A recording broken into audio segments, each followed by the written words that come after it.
I like the fact that this light works really well to illuminate the general area where you're at.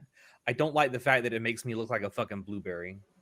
I don't know what it is about this light, but it like accentuates all of the fucking blood in my face. I think it's just a problem with being white. Yeah, it is. Like, I probably get a sunburn from this lamp.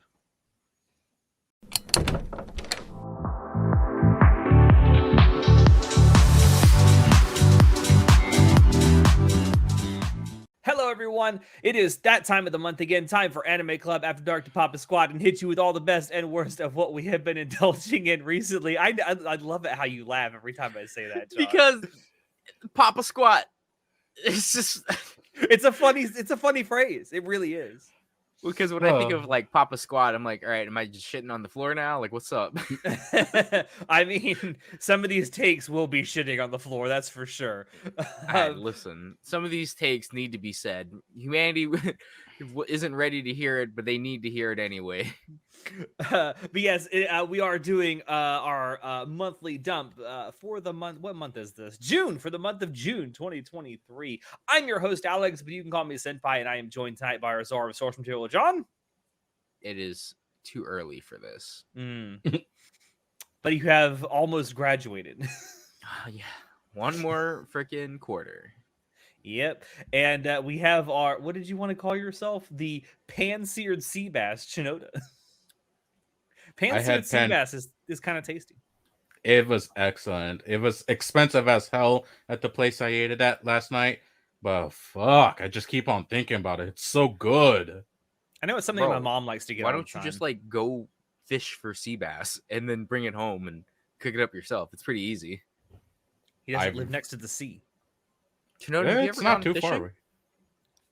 I've not actually. Like, I've gone on a middle school trip thing, and we did crabbing, but that's it.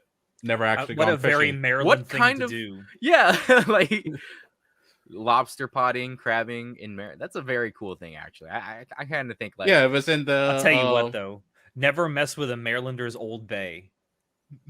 They will fuck you up. That is true. We do like our Old Bay. They put that shit on everything. I've never had Old Bay. I don't know what it's supposed to taste like. It tastes like Maryland. Actually, that's description. Yeah, like Maryland. Wait, like Old Bay seasoning? Yeah. Oh, I can get that in the stores here. Oh, well, there you go. Maybe I'll try it. It's like it's good on crab. Yeah. Well, no, so really. Here locally in the Pacific Northwest, we have something called Johnny's Seasoning. And you have your own seasoning? You have your own seasoning, John.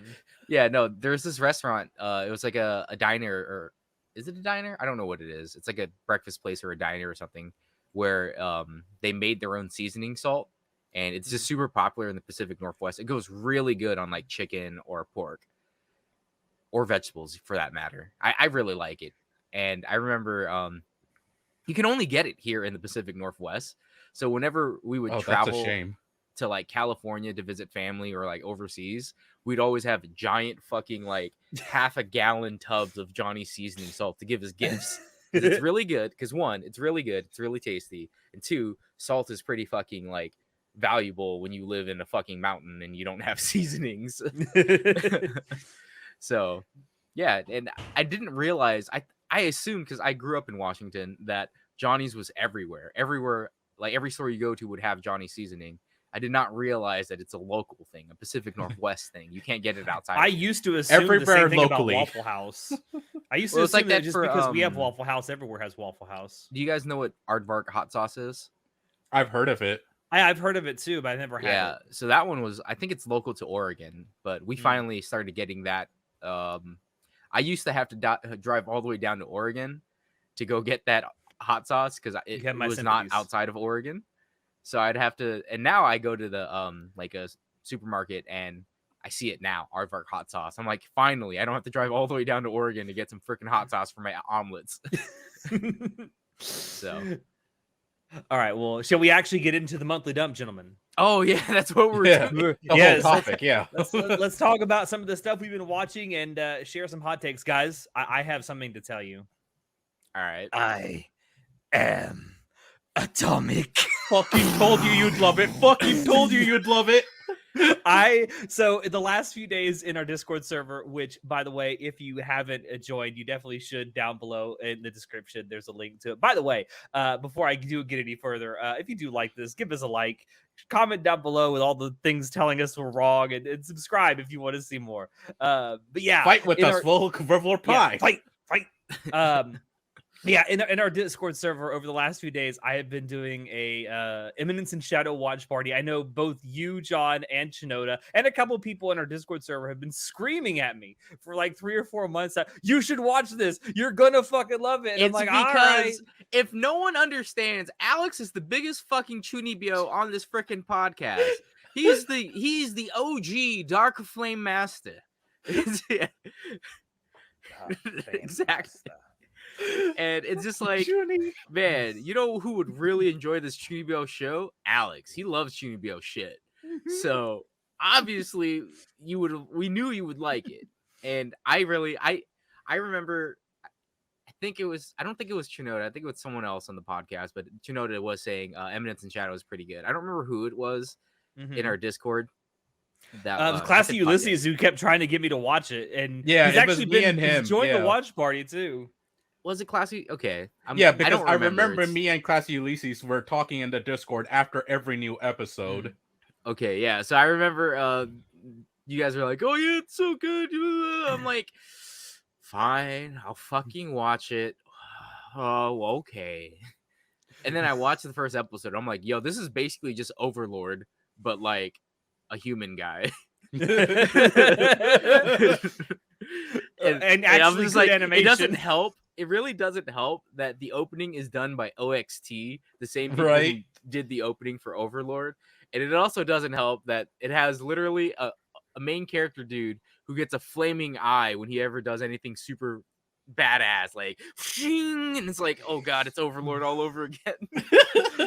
And in the extremely similar vein to Overlord, Shadow and Eminence has like, here's your overpowered main character guy, but here's also a really cool world, and here are all these really cool supporting cast members. And I'm just like, what the fuck? This is actually super cool. And it's like pretty well written.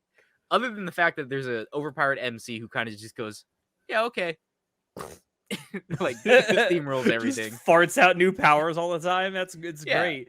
Now, I will say one thing about it that I like. So a hard sell for me these days is isekai. Like, it's really hard to sell me on isekai. Although I will say Eminence and Shadow does the isekai thing right. It sets up the isekai and then immediately forgets about it. Yeah, it's like, I it's appreciate an isekai, it, but it's not like an isekai. It's not the stereotypical isekai. I don't appreciate as much. An exception would be something like Mushoku Tensei, where there's constantly allusions back to his previous life, but that's kind of the point. You're supposed to be watching a character actually grow. But I hate when the isekai like will refer back to the old like life the character had for no reason. It's like, you're in this world, stay in this world. That's what you came to this world for a reason.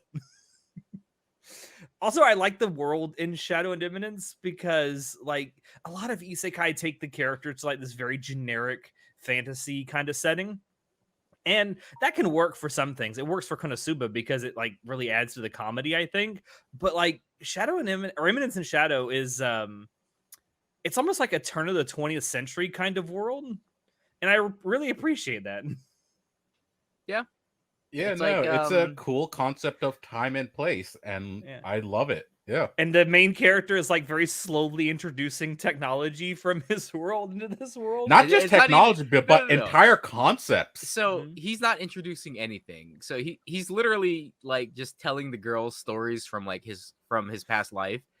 And they were just able to extrapolate what that is. And I like that there's the one thing where one of the chicks wants to hear about like fiction from his world, right? And he starts giving like these synopses of things that he's watched or read, and then she just plagiarizes everything and becomes an plagiarizes the ever living shit out of it. There's like there's a series she writes called Dragon Ball. Yeah. One parse, and they're like, this author she has so many different genres. She's such an amazing writer. It's like literally just copy and paste of freaking manga and freaking Shakespeare plays from our world. It's like, what the heck? Oh my god, I fucking love that. Oh. Also, the one chick I can't all like the waifu harem. These collecting like fucking Pokemon. They all have like Greek names like Alpha, Beta, Yeah, Gamma, Alpha, Delta. Beta, Gamma, Delta. And then there's the one chick, and I can't remember who it is. Like she uses the slime like suit to make her boobs bigger. Oh yeah, and she's super Who was self-conscious that? about Gamma, it. I think. I forget which one don't it is, but remember. there's that gag where it is super serious. That's one thing I also appreciate about this. It knows when to be funny and it knows when to be serious. The timing of this is great.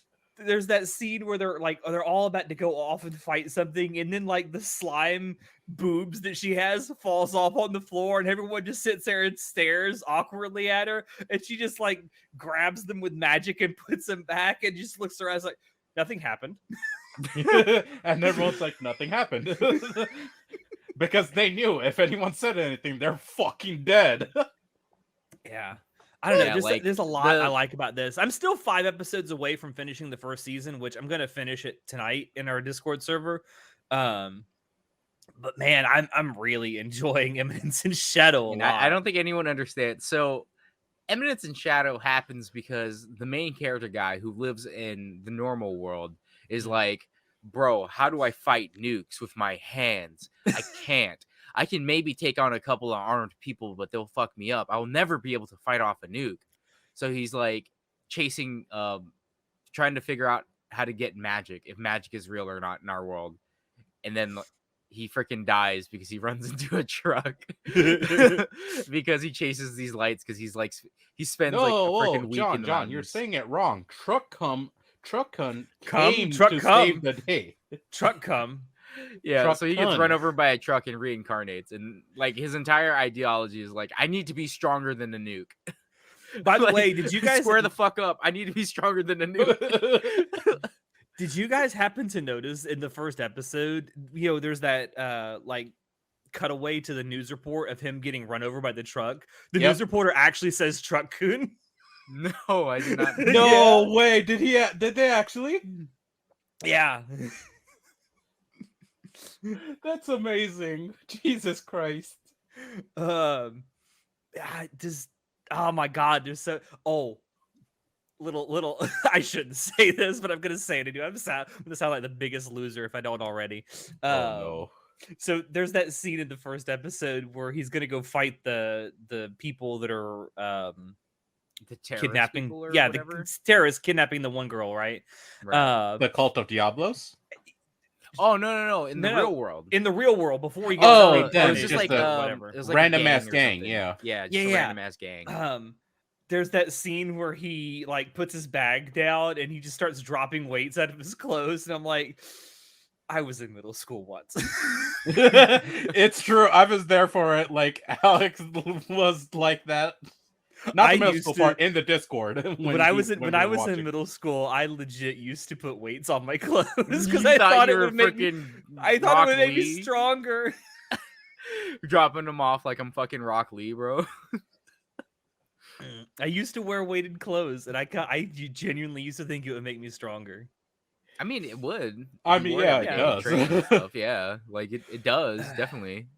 But I'm like, oh god, I can relate to this way too much. It's very unhealthy. But yeah, that's a. I think it was done in Dragon Ball, right? Originally. Yeah. What, the weighted clothes? Yeah, I think. Yeah. Well, in anime, yeah. I don't know if it's ever been done anywhere else before that. Well, my first remembrance of it is probably Dragon Ball. I don't remember who does it though. Piccolo. I'm pretty sure. Well, Is it I'm Piccolo? pretty sure the whole It's thing Piccolo. with Rock Lee weighting his clothes is supposed to be a reference to that too.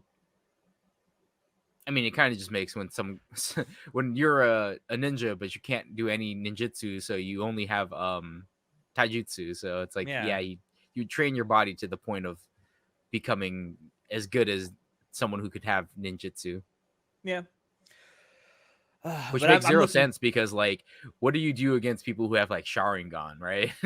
You're It fucked. doesn't matter how strong you are. If someone has a freaking Sharingan, you're kind of fucked. Yeah. I'm super enjoying Eminence and Shadow. I'm looking forward to seeing how it ends with the first season. A second season's been announced already. Yep. So that's cool. Yeah, it's pretty popular. what I think is hilarious was that during its airing, Crunchyroll was pushing the or the Eminence and Shadow mobile game super freaking hard. And I'm like, but you guys don't even have the show. Like, it's popular. Why didn't you guys pick up the streaming rights for it? What the hell? I don't understand. I like have every to time assume it I'd was go to the one main of page, those you'd be like, backroom try deals. the Eminence and Shadow mobile game. And I'm like, why do you guys have this mobile game but don't have the show? Yeah. The Eminence and Shadow is only streaming on High Dive because Sentai picked it up. I have to assume it's a backroom deal kind of situation. It might be. It might be one of those kind of situations where it's just like, hey, we know you don't have this, but promote this game, and we'll give you some money on the back end. Maybe some streaming rights in the future. Who knows? Maybe High Dive will fail and merge with Crunchyroll, just like. Oh God! Please don't say that. Please do not say that. No, hey, say what you will about High Dive. At least they put uncensored shit on their platform. Well, I don't think it'll ever happen competition. Because Sentai is such a big distributor company. They have so many titles under their belt. Like, they're not going under. No, they're not losing money for having High Dive, and they kind of care about their platform. Also, I'd say they do. To be fair, also Sentai puts out some really good Blu-ray releases. I mean, I've only used High Dive for the last couple months to watch Oshinoko, so I do not like their freaking mobile app. Their mobile app is the worst. Garbage. Remember when I for an episode of the podcast I reviewed their mobile app, and I told you it's ass. My biggest complaint about the freaking using it is that if there's too many things being translated on screen, the freaking subtitles freeze. Oh, can I say something that I'm like, why? Can I say something that I'm really appreciative of with the Eminence and Shadow subtitles and how they handled it? When people are speaking, you know how sometimes people will be speaking in the background and then there'll also be people speaking, in the foreground to each other. And for whatever reason, they feel the need to translate both sets of, conversations. Yeah. I like how in Eminence and Shadow, the one in the background is always a smaller font size and the one in the foreground is bigger. Yeah. I like it when they color code it too. And I really like when you're going to have two conversations being translated at the same time, you should do something with your subtitles to differentiate them. Yeah, like color them differently, make them different sizes, put them on different parts of the screen. I don't know, do something. Just learn Moonrune, bro. Or just don't be a lazy bitch like me and learn how to speak Japanese. Yeah, just learn how to speak Japanese. Super easy, quick thing to do. 5 minutes in and out. Duolingo, bitch will get you there. Yeah, that owl will drag you out of bed and beat you senseless until you learn Japanese. That's all I got, though. Like, Eminence and Shadow, really good. I should have listened to you guys way earlier. It's pretty good. And if you haven't seen it yet, highly recommend it. Thank you for finally listening to us. I also have a hot take, and I prefaced this on the last WTF that we did. And John, it's fortuitous that you're here because you are becoming a game designer. I didn't realize this was a hot take until I was kind of called out on it. I don't think that voiceless protagonists really have a place anymore in games. That is such a hot take. Like, I disagree. Yeah, I disagree. I think that back in the day there was definitely a place for it, because think about it, back in the day with things like voiced characters at all, it was a question of space, like space on the cartridge, space on the disc, right? Yeah. And it was a lot easier just to create a bunch of text for the player to read than to actually voice the characters. And I think that today let's be honest, a majority of games are being downloaded and not even being used. Physical media isn't really being used anymore. The idea of not having enough space to do a voiced character doesn't really hold up. It's more of a narrative choice, and it's really more of an aesthetic choice than anything else. I mean, so the obvious answer for like why people still use voiceless main characters is it's cheaper. Yeah, you don't have to hire a voice actor. Well, no, you still have voice act. So an example I'm going to use is Genshin Impact. Genshin Impact has two main characters. You can play as either the brother or the sister, and they're just colloquially known as the Traveler. So you don't have to change the text on a lot of stuff when literally all they do is call you Traveler. You can use either the guy or the girl and just change the pronouns when thinking about the text. You can have two versions, right? The guy version and the girl version. That's it. And as long as they keep calling you Traveler, it works pretty well. And then, but the other thing is, like, on top of saving money, having a character not speak in a video game makes it easier for you to put yourself like as the main character, right? A self-insert, because that's what these games do. You are the main character. You are the hero. You can have a name, and you know that you're not actually that person, right? Because it's not, you didn't create a character or anything. It's not exclusive to RPGs, but it happens a lot in RPGs. It's not exclusive to like, so in JRPGs, for example, you can be cast as certain characters in that world, or you can create your own character. Like Dragon's Dogma, it's a really fun JRPG. Everyone should really play it. But you shouldn't watch the anime. It sucks. Yeah, that. You reviewed that, great. John, remember? I do remember. I forgot all about it, actually. I was like, what anime? And then I was like, oh, wait, that's right. Freaking it got that anime on Netflix, and it was just bad. Oh, right. God, I forgot about that. That anime is terrible. But yeah, in Dragon's Dogma, you create your own character, and it's like this is you in the world. But for a lot of these games, usually it'll be an established character, like Gordon Freeman, for example, when you're playing Half-Life. This is a guy who exists. And if you play through the games, you know that he has a story like from the games of this is what happened. He was at Black Mesa. This is why number 2 happens. And like they reference things that happen throughout the video game series, but he never speaks because one, it again costs money to voice a main protagonist. And two, it makes it easier for you to be like, I am Gordon Freeman. Yeah, it's easier to put yourself in there. Just like Doomslayer. Do you think Doomslayer needs to freaking speak? I don't think so. He speaks through art, not through violence. He speaks through violence. Like he speaks through Corone. Now I just hear like BFG Division is playing in my head, like no. Yeah, but like I don't think that Doomslayer speaking adds anything to the game. Like, why would you spend the resources to voice a main protagonist if it doesn't add anything to the game? I can agree with the idea that a voiceless protagonist or let's say a voiceless player character helps you like assume the role of that character, especially if it's a first person game. Right. But I think that argument falls apart when every other character is voiced.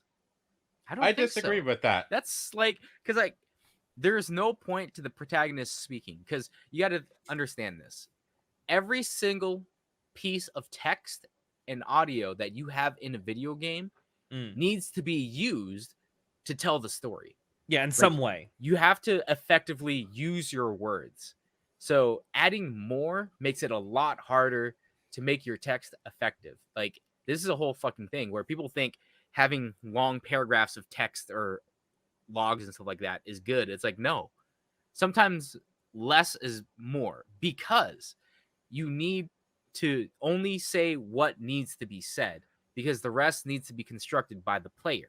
Because if you hand feed, because there's plenty of video games that just like hand feed you every single fucking thing. Like, they don't leave any part to imagination, and most of these games fucking suck because of that. Because I understand that you have the story, this really cool backstory you want to tell for your game. However, when you don't let someone figure it out on their own, either through subtext or through like other means other than being spoon-fed, then it makes it for a shitty experience. Like you said it on a recent episode of the podcast with game design, like more often than not, if you can use like atmospheric or environmental storytelling to get across what you're trying to get across, other than dialogue or giant paragraphs of text and logs or books that you have to find, that's better game design. Yeah, and you don't have to have a voice actor for that. So that's why I feel like if it doesn't add, the only thing it can really do, because then here's your options, right? Because normally it would be either it adds, it subtracts, or it does nothing, right? if it never adds having a voiceless protagonist, then either it'll do nothing or be worse. Those are your two options, bro. I can't imagine a bunch of video games where they like Link, for example. Link, I think maybe you could get away with making him speak, but at the same time, he's supposed to be the warrior of time, right? Where he's like reincarnated as a different guy every single time. So it's not the same Link that we're playing. That is the official. I actually have a theory about Zelda. So the official Zelda stance for Link and who Link is that he is a time hero who gets reincarnated when Hyrule or whatever world it is needs him to be there. He is the theory, Link, though. But he is a reincarnation of past Links. So like that's how they get away with it. I like the theory that with Zelda that it's actually just the exact same story over and over again, and it's just different cultures telling their version of that story. I mean, even Nintendo's official like Zelda timeline thing doesn't make any fucking sense because it's so convoluted. Makes no sense at all. But that's why I like that theory that it's the same story being retold by different cultures. I mean, that's pretty cool. Except that theory falls to shit when you look at the world and like Breath of the Wild. It has completely different technology than like Wind Waker or Ocarina of Time. Like Ocarina of Time and Majora's Mask can certainly are in the same world because it's the same freaking layout. They're direct sequels. Like yeah, so that for sure. But like A Link to the Past, how does that fit in? He has an uncle and it's like a castle and stuff. I don't know. I just like that idea because a lot of the gist of the story between the games is kind of similar, and I just like the fact that it's a different culture's take on the same story. It's like how every culture has a flood story in our world. Well, that's because the flood actually happened. Like Noah's Ark, that legitimately happened. That literally happened. Well, if anything, we at least know that since multiple cultures have their own version of the flood, it means it was an actual event that happened. It means something happened. But yeah, with voiceless protagonists, I really don't think it's a good idea to voice all of them because you can definitely voice them if your media was meant for that. That's my point. Like if you like, for example, Mass Effect, Shepard needs to talk because this story is about Shepard and Shepard is a character, but you get to choose: do you play evil Shepard or good Shepard? Right? Yeah. Do you play Paragon or Renegade? Do you play male or female? Yeah, and it's like that choice is up to you. But ultimately, the story is written around your choices. Also, I don't give a fuck what BioWare says. FemShep is canon. So I'm pretty sure BioWare did say like that was the no. They've said that male Shep is canon Shep. Was it? Mm-hmm. Yeah. All right. But I mean, we thank you for your opinion, but you do not have a seat at this table. Thank you for giving us this game, but sit the fuck down. But yeah, I can't imagine that game being any better if Shepard didn't have a voice. No, because that game was built with Shepard having a voice. Yeah. If you can build a game to have a voiced protagonist, but I'm saying if a game doesn't have a voiced protagonist and it's good because like it's good, then there's no reason to voice them. Yeah. Like Link, Gordon Freeman, Doomslayer. I still think there are some voice actors I think that can make a really good Link. Oh, I absolutely agree. Johnny Young Bosch could make a really good Link. I'm just saying. Just play him like he does Vash. Oh no, I disagree. But I will say, so I have recently seen the same game being done with a voice protagonist and without a voice protagonist, and I have to say, with a voice protagonist is better. I watched you, John, play the remake of Dead Space. I watched you play the whole thing, and that they gave what's the main character's name? Isaac Clarke. Isaac. Yeah. They gave him because in the second and third game they did give him a voice. He was a voiceless protagonist in the original game. And then I went and found a full playthrough, like no commentary thing on YouTube, and I watched the whole thing of the original game from 2008, 2007, something like that. That's because so the story of Dead Space originally, when they first made it, they didn't have time to get it voiced. That's why Isaac Clarke wasn't voiced. They didn't have the time to get a voice actor to record all the lines and implement everything because they didn't figure out the story yet. They were figuring it out as long as they went. Like with the development of Dead Space 1, the original one, and the subsequent one in number 2. Number 2 is where they got to fly, where they were like, all right, Dead Space 1 was a cult hit. You barely broke even. So try it again. Go try it again. So they're like, okay, now we understand that there is a genre for this horror game. Like we can actually put all the ideas that we had into the world, because they already developed the story. They had the storyline planned out for Isaac Clarke and stuff like that. And they had everything. They just couldn't implement it in time. So they did it in number 2. So originally he was supposed to be voiced. Yeah. He was but written, don't and that's would my you point. agree? Would you agree with playing both of the original and the remake that the atmosphere and like everything is better with him having a voice? Because it was built for him having a voice. Yeah. That's my point. If it's built for them being voiced, then that's fine. But if it's not built for them being voiced, like Doomslayer, there's no point to voicing them. It was never built to have him speak. It was built to have him rip and tear until it is done, right? That's literally blast the game. Metal music. Yeah. Baldur's Gate, dude, it's such a good song. Mick Gordon, you are a god. I love the soundtrack for Doom and Doom Eternal so much. But yeah, my point is, if Dead Space 1 wasn't written to be him being voiced, and then they did it afterwards, then that'd be a different story. But with the original development of Dead Space, he was supposed to be voiced. They just didn't do it in time. They couldn't implement it. So again, I don't have a problem with voice protagonists. Like I said, if it's made to be a voice protagonist, it's fine. But if it's not made to be a voice protagonist like Link, don't do it. But do you think that some people, like for longer running series like Legend of Zelda, for example, do you think that they're only doing it because it feels like a tradition? Like, do you think that Nintendo could literally create a Zelda game based around a voice Link? Could they? Of course they could, but they wouldn't, because like that's not the point of Link. Well, because you got to understand the game design element. Okay. Why is Link voiceless? Because the entire point of Zelda isn't to have a coherent, like, this is the story of our hero Link. This story is literally, you are the hero and you need to go on this journey to save Hyrule or whatever. That is the story. Having someone voice that means nothing. That's the problem. And same thing for, again, Doomslayer. What is the story here? The story and the game design is rip and tear until it is fucking done. Blast metal and then rip and tear some more. Yeah, and that's the story. It's always been like that from the origination of Doom, right? Like, why does Doom happen? Because he was this pissed off space marine was trying to go back to Earth because he wants to see his pet bunny, and then Doom 2 happens because when he got back home, he found out that the demons killed his bunny, so he swore eternal vengeance on them.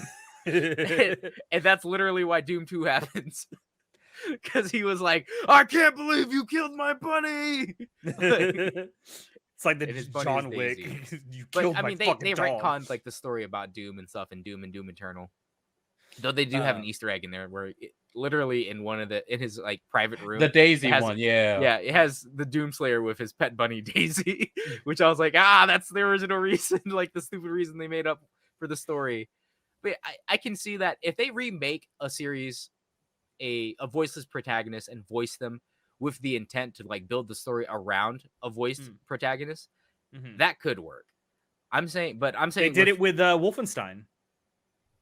I've never played Wolfenstein, so I can't say. Well, the original Wolfenstein, which was essentially a Doom clone, no, had a voice. I thought Doom cloned Wolfenstein. Well, whichever way it was, I don't remember which came first. I also don't remember. Yeah, I do remember it was the point is the main character was originally voiceless, and then with the remake that they did several years ago, they actually gave the main character BJ Blazkowicz a voice, and I think it worked out pretty good.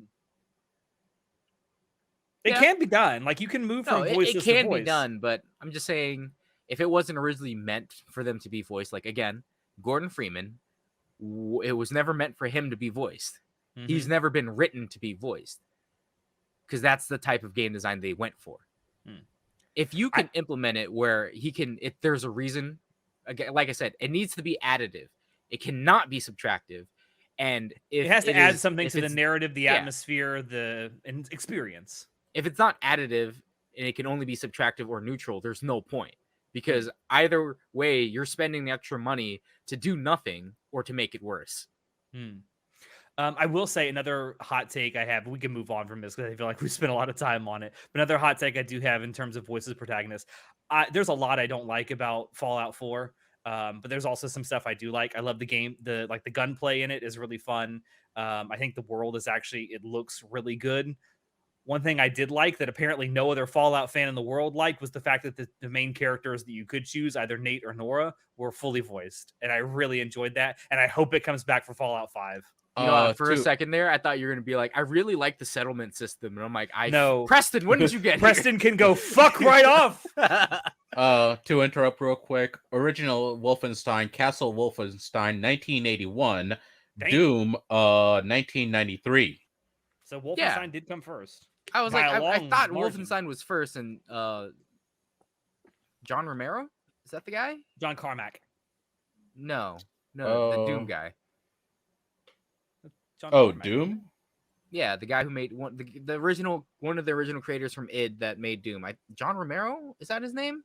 Hold on, I got it. Give me a sec. Pretty sure it's Carmack, but I John Romero, Tom Hall, Sandy Peterson. Yeah, okay. John Romero. I should know this. I'm in game design. This is the guy I aspire to be. John Romero was a designer and programmer of it. Okay. I mean, that's a lot of people back then. He used to walk around because of how big Doom got and stuff like that. He used to walk around at conventions and shit like that, like swinging his dick around like I'm the big hotshot rock star of the game dev world. And he kind of was. I mean, he was. Yeah. Remember when devs were like, they were programmers, composers, they had like 7 jobs on the development team? Yeah, back in the day, because it's now, I don't want to talk about that. It's all specialized now. I don't want to talk about AAA studio game development because it's just like. But no, I genuinely, I know that no Fallout fan in the world liked the fact that Nate and Nora were voiced, but I did. I genuinely enjoyed I didn't care. Like, to me, that wasn't additive or subtractive. That was the dialogue wheel system sucked, but like because your base response for when they were voiced anyway were like, yeah, sure, I'll do it. Like, go fuck yourself. Yeah, like it was just short voice lines. Mm-hmm. And again, Fallout is a game series where the world environment is told to you by characters and found text, right? Yeah. So and it's fun and atmosphere. It's fun like that. I like Fallout a lot because of that. Like figuring out what happened because of like the just like the skeletons laying around. Or like the condition. There's a lot of contextual stories that's obvious, but you need to pay attention. Yeah, and I feel like, see, in Fallout, if every single time you came across those things, if the character spoke, I'd be so fucking annoyed. Like, if other than main story stuff, I don't want my main character to speak. Because, again, I don't need you to speak. I just need to experience this atmosphere, this moment. Do not fucking speak. And to me, it's fine like that. I didn't really care that James and Nora, is that their name? Nate and Nora. Nate and Nora. I didn't really care that they spoke or anything. Like, I guess it makes it slightly stronger of a feel because when you choose either a girl or guy, like what happens in the very beginning with your son, Sean? Yes. Sean! God, heavy rain, dude.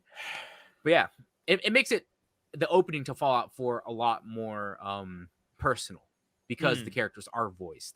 So it would make sense that if they were voiced in the beginning of the game, why wouldn't you keep them voiced throughout the rest of the game? But I will say that I didn't care that I didn't care at all that the voicing was there after the opening bit because most of the responses were lackluster anyway. It's not like they gave full-on fucking paragraphs of stuff to say. Like there'd be a shit ton of text and you'd click it and then he might say like 10 words. Yeah, I agree that it could have been done better, but I like the fact that they were voiced. I kind of hope it returns for Fallout 5, even though it probably won't because no one liked it. Well, I know that. So with the whole entire text system, like here's your full entire text for what you're going to say to them. And then here's the short response that your main character says. I know why they made the short response because one, it's cheaper to do voice lines like short response voice lines. And two, you can't have them say the whole fucking thing. It would detract at that point. Yeah. So like if you select a response and your character's talking for like 5 minutes, it's like, what the fuck? Yeah, valiant effort on Bethesda's part for trying to create a more cohesive and kind of streamlined story where you can like really become the character. Mm-hmm. But It again, seems like it's a beta version of something that they could expand on for future releases, though. yeah. I mean, how would you feel if the Dragonborn was voiced protagonist, where he I actually would said, love it. "Really? I would have Really? loved it. Mm. Absolutely. And it would All have been right. cool to have like different voices for each of the different races. I guess that would definitely- have been cool and different, but at the same time, I think that would have detracted from a lot of people's experience as well. I don't know. For me, it's a lot easier to get into the role of someone when they actually have a voice. Like we talked about with Commander Shepard in Mass Effect. I love the fact that Commander Shepard is voiced because it helps me get more into the role of Commander Shepard. No, but that's fine because that's an actual person. You can recognize their character. You can actually empathize with it. Because Captain Shepard was written to be a character. Well, I like that That's you gave supposed to be Shepard voiced. a promotion that Shepard never got. It's Commander, not Captain. That's what I mentioned that in my stream. It's like in 3 games, Shepard never got a promotion, but everyone else did. Yeah. Anyways, we've been talking forever about this. Should we move on to the next thing? We should really move on. All right, John. I Okay. fucking hate Maya, and I wish them a kind fuck you. All right. Can you explain what Maya is to people who may not know? So if you guys, do you know what AutoCAD is, or CAD software? Yeah, computer assisted design. Okay. The company that makes AutoCAD is called Autodesk. Autodesk made a shitty program called Maya, which is you use it for game design and animation and stuff.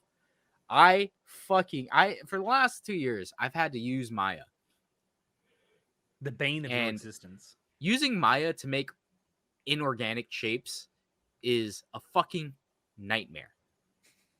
Using Maya to try to make something that is humanoid or trying to make animals and shit like that, absolute garbage. I hate the frickin' program. It has nothing built into it that's like good.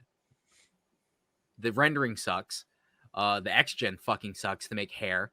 And I have been struggling for the last month to get my hair to look right in one of my characters that I had to submit.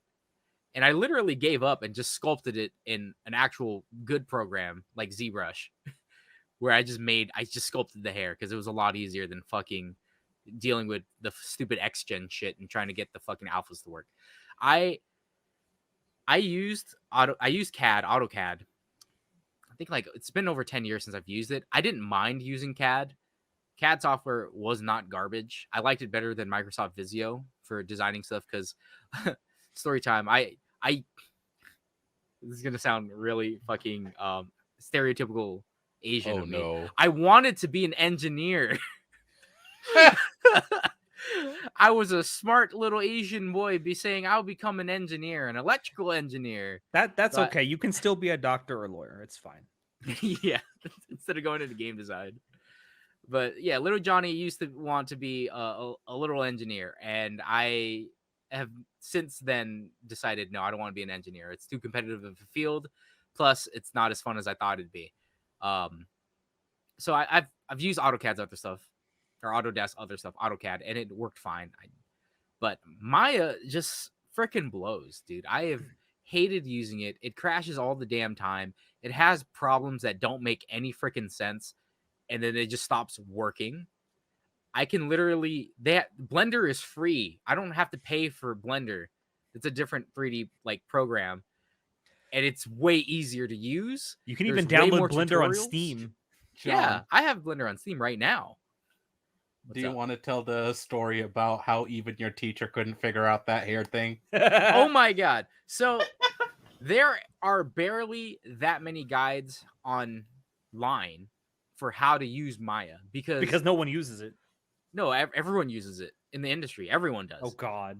But you have my it's sympathies. because no one knows how to fix any of these fucking problems. That I literally had a problem with my hair cards. They weren't showing. I did everything according to the video that we watched, and I couldn't get the alpha to work, the transparency. So like when hair So how hair cards work is that it's a plane, it's an image plane, right? It's a geometry that you can turn into an actual geometry, and it needs to have alpha. Alpha means it's transparent. So when you add something like an image plane, like a leaf, for example, on something, that actually is a square card. It's actually a full square card on the character or on your trees, but it's see-through on the edges. That's called alpha transparency. Okay. I could not get the alpha transparency to work on my hair card because it's the same thing like a leaf or something like in a video game. And I asked my teacher, how do I fix this? And she couldn't figure it out either. I spent 6 hours trying to freaking figure it out, and no guides helped. And I was just like, I could literally go to Blender and make this in like 15 minutes. 15! It has a built-in system for this. Oh, my God. Jesus Christ. I hate Maya. I hate it so much. I'm so glad. One, I am a programmer. Okay, I am not a 3D artist or a 3D sculptor or anything like that, or an environment artist. I am so done with fucking Maya. I am so glad that I don't have to take any more 3D classes for my degree. And this is why I wish them a kind fuck you. I just having to use this using. All right, let me give some walking out the door credit. like, with all due respect, fuck you all. I will give some credit to AutoCAD or Autodesk and Maya, using it to make things that have geometries or inorganics, I guess. Not organic. Yeah, organics. I meant it's really shitty at making organics. It's really good at making inorganics. Things like tables or fireplaces or things that are easy to sculpt. Like I made a lantern, a little stone lantern in there. That was really cool. And I did that in like 5 minutes. And I really like Maya for that. Shadows?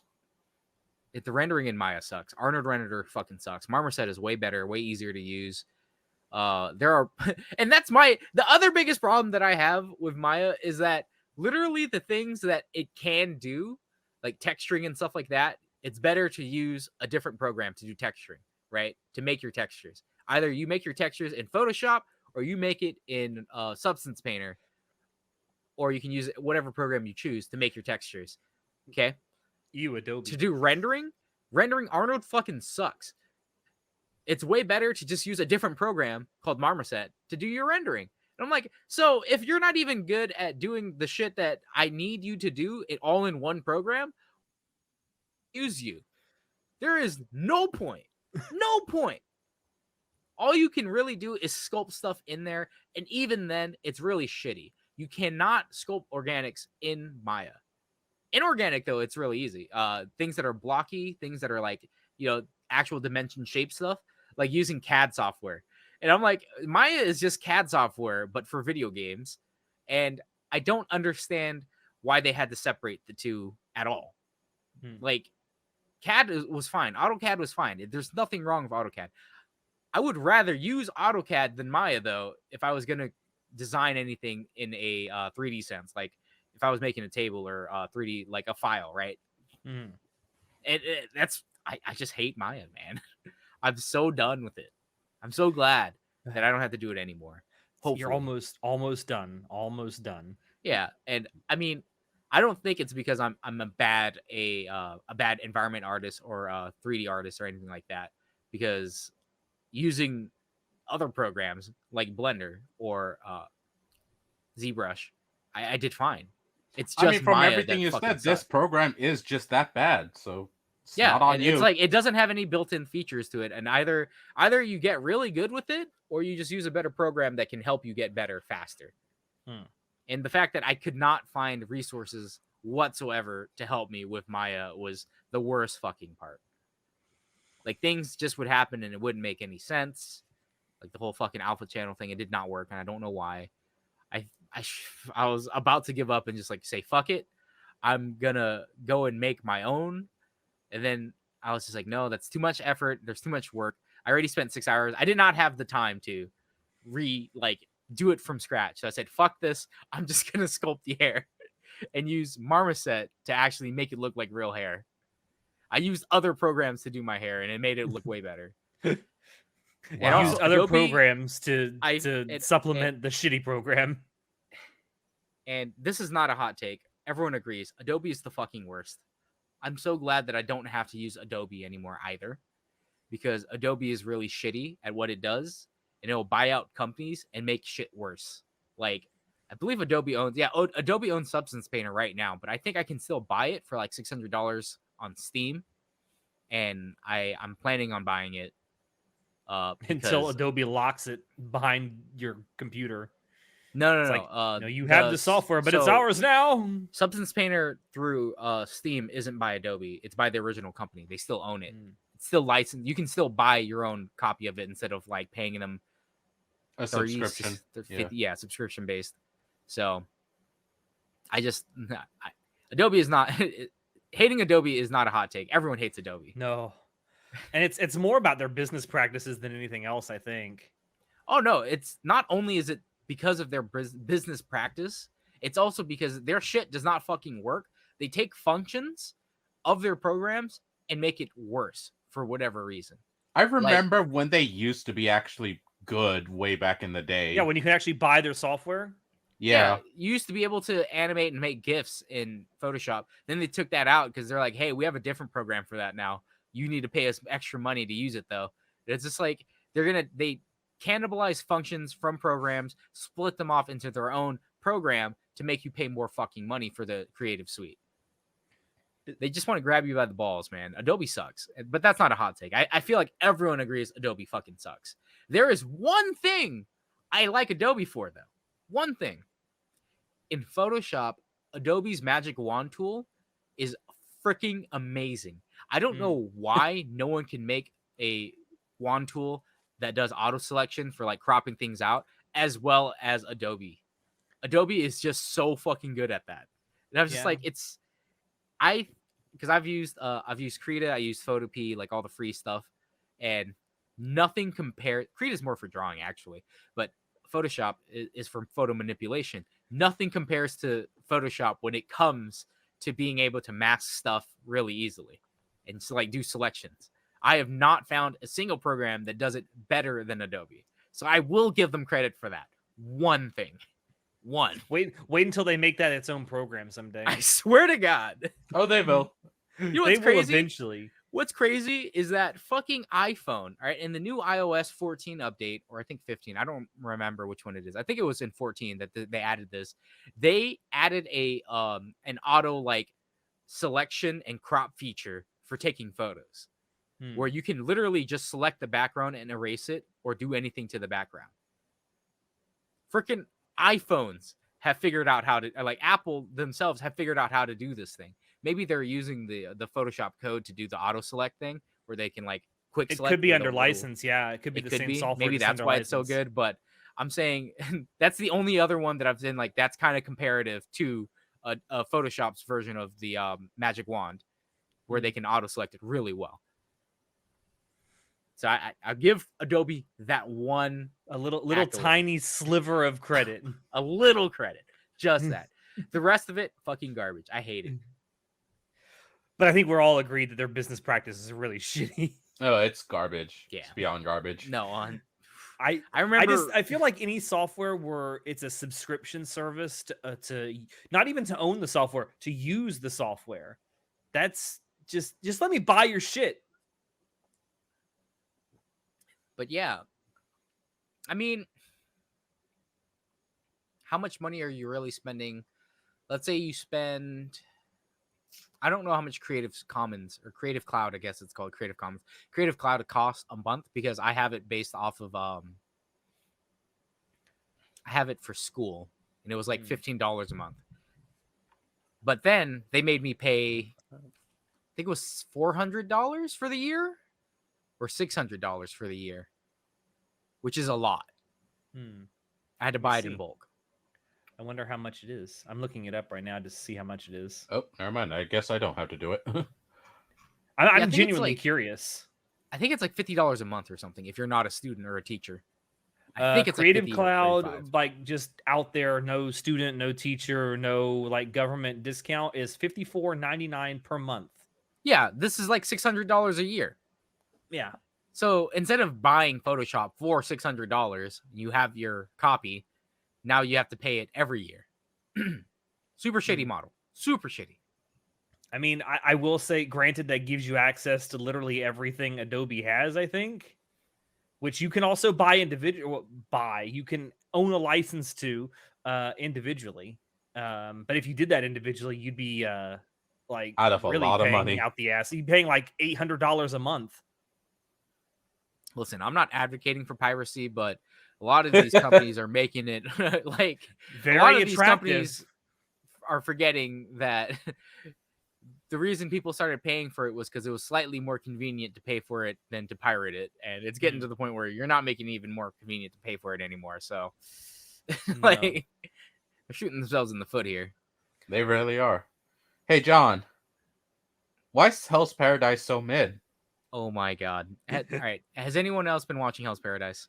I have 2 episodes I'm like behind. I'm several episodes behind at this point, and we're watching it as part of our weekly watch party. But we have decided we're gonna wait until the show ends and then just binge like the last 5 episodes that we're behind at. Good fucking call, Alex. Because watching this every week has been just like disappointing. Just disappointing. It's not bad, and it's not good. It's just right there in that middle. Yeah, it's mid, dude. Like everyone was hyping up Hell's Paradise, right? I think it was because Mappa. And it looks good. The fight scenes are amazing, okay? They're well animated. The psychedelic colors. The story being told is really cool. It has a really cool background. It's just a shame that you really don't get to see any of it. Like, you get small glimpses here and there. Like, I'd say the last 2 episodes have been extremely interesting, and I'm like, I wish the last 2 episodes started at episode 3. Like, I wish you took this type of energy, your storytelling, because why the fuck did I need to spend 3 episodes wondering who's gonna like die or who's gonna live when they first get to the island? It added nothing to the story element. There was no point to it other than like, oh, who's gonna die? Ooh, yeah, like we didn't know these characters. We didn't, and they care didn't even for like them. show it. They show like I want to say there was like 3 or 2 main like groups that they show the fights for, and then the rest kind of just get killed off screen. Yeah. Like and I'm like, why did we spend 3 episodes on this? Yeah, why set up all this shit and set up these characters just to kill them off screen? Yeah, and I remember this was ranked, I want to say 3 on Annie chart when we were doing our spring preview for anticipated, right? Yeah, it's ranked really highly still, like on Mal on Crunchyroll Mal. Like I think it's like sitting at 7.5 or something. So, but it's the 3rd most watched thing this season on Mal, at least according to Mal. Yeah, everyone's watching it, and it is currently sitting at an 8.26. Oh wow, that's higher than See, and it's like I don't understand why people are giving it such a high score and why people are so hyped for it. I think I don't want to say any spoilers because you guys aren't caught up yet, but I mean Shinoda would know who they are, but the Tencent, do you know who they are? Yeah. Okay, yeah. The Tencent shit is cool. I want to see more of that. Yeah, I do find them cool. I find their bodies cool. I find the whole gender thing cool. I find they're interesting. I want to know more. Yeah, I'm like, here are the interesting things about Hell's Paradise. Why aren't we focusing on the interesting fucking things? And I don't understand. Go away from the boring humans. Come on, I want more of this boring human shit. Like the fucking Akiri, like the lady being like, "Oh, I don't know how to use a blade, and I'm a woman in a man's world. Oh, woe is me." And I'm like, they built all that up to do nothing with it. Literally, she's just now sitting there doing fucking fuck all. It's back to the main character, Gabby Maru.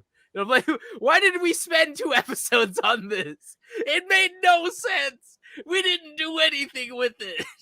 I feel like Gabimaru is literally like if you take Bell from Don Machi and just give him PTSD, that's Gabimaru. You know, funny enough, not just personality wise, like, but he has the mop top white hair. That's why. I'm not racist, I swear. Appearance wise, he reminds me of a lot of Kakashi, actually. Because he's a shinobi. I mean, he is white-haired every shinobi. Time, he does. Every time he take out the trash. Linpu. But anyway, 1,000 years of pain. Hell's Paradise is just—it's so painfully mid. I don't understand why people think it's so good. You're watching it and you think this could be so much better so easily. No, honestly, it has potential. It has so much potential. Maybe it gets better later on. I just don't understand why, if you're gonna make an anime for something, why does it take more than 9 episodes to make it good? Like, I don't think that's a good fucking portrayal of an anime. Like, that was my problem with Durarara. It takes over 9 episodes to get good, and I'm like, I gave you 9 fucking episodes. That's, if every episode is 20 minutes, that's like, do math. do math, Asian. Do math. 3 hours. That's like Good 3 job. hours of my life that I gave you, and it still hasn't become interesting. Fucking Lord of the Rings, the first movie is like 3 hours long, and it became interesting within the first 30 minutes. Like, you have... there's a lot of people that say the same thing about Steins Gate. That it takes like 9 episodes to really get good. I think that Steins Gate gets really interesting at episode 6, but that's just me. Like, I understand the first 3 episodes are kind of just like, what the fuck am I watching? That's still longer than most people will give something to get into. Yeah, definitely. Episodes. The first 3 episodes was just like, what the fuck am I watching?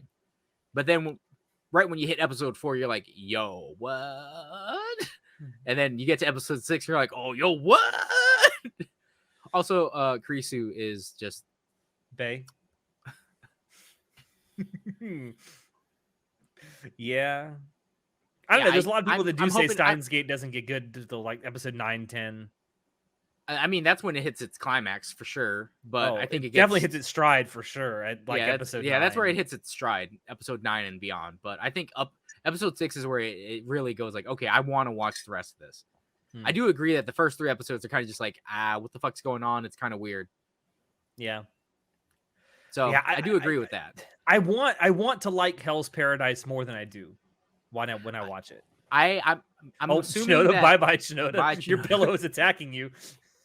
I'm assuming that Hell's Paradise is really good and it gets way better because, again, the Tencent shit is really interesting. I really like that. I want to see what happens to Gabimaru. Like, does he get off the island? Does he go back to his wife? Like, that's interesting to me. Because this is based on a manga, right? And I feel like maybe a lot of people are watching it because they read the manga and they know it's going to get really good. Well, yeah, that's why it was so hyped up, because all the people reading the manga are like, yo, it's really good. And I'm like, okay, well, the manga's really good. Maybe we are getting to that point where, like, maybe right at the end of the season, because I feel like this is going to... It's only slated for, 13 episodes? I feel like this is going to be like a multi-seasonal thing, kind of like... what's the other one that's coming out next season? The second season of it, Jujutsu Kaisen. I feel like it's going to be a multi-seasonal thing. So maybe like right at the end of this season, it's going to like be like get really good and lead into something spectacular. I'm on the fence about picking up the manga, just because I'm like, I didn't even like the anime. Why would I pick up the manga? But and I haven't heard anyone complain about like, oh, the manga's way better than the anime. Yeah, I've seen people sending accolades to the anime. I haven't heard that either. So I genuinely wonder, like, what is like the huge praise? I mean, obviously there's people that will praise absolute dog shit every single season. But this isn't shit. Like, it's not bad. It's just very mid, but we both see that it could be so much better. And I'm like, maybe it is going to get better and we just got to give it time.